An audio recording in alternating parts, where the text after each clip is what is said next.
Месец май беше изпълнен с емоции, победи и незабравими моменти за Морски клуб Балчик и българското ветроходство. Аз съм Габи и днес ще ви разкажа по-подробно какво се случи през месецът. Още в първите дни на месеца нашите състезатели откриха сезона по впечатляващ начин на международната регата Порт Бургас, където повече от 100 ветроходци от 5 държави премериха сили във водите на Бургаския залив. Балчик се завърна у дома с цели 5 отличия. Никол Димитрова спечели сребърен медал в клас Илка 4 при момичета до 16 години. В клас 420 Борислав Тодоров и Огнян Великов завоюваха сребро, а Алекс Данаилов и Александра Петрова се качиха на третото стъпало на почетната стълбичка.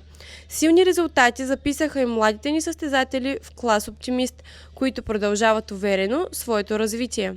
Само няколко дни по-късно вниманието се насочи към Констанца, Румъния, където се проведе кръг от Европейската купа в класовете Илка и международната регата Синергия.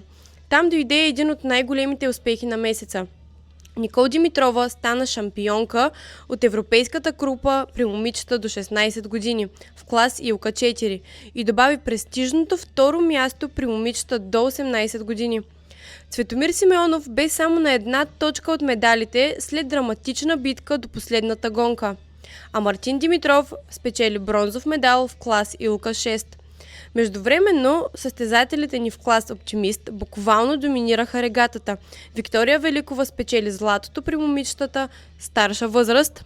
Яница Великова завоюва златен и сребърен медал в двете възрастови групи. Преслав Петров триумфира при момчетата младша възраст, а Калоян Тодоров се нареди сред най-добрите в силна международна конкуренция. Средата на май донесе нови поводи за гордост по време на регатата Крайморие Къп. Виктория Великова спечели бронзов медал при момичетата старша възраст, а Яница Великова отново се качи на почетната стълбичка с сребърно отличие при младша възраст. Кулминацията на месеца настъпи в Балчик. От 22 до 24 май нашият клуб организира 16-тото издание на международната регата 24 май, едно от най-значимите ветроходни събития по българското Черноморие.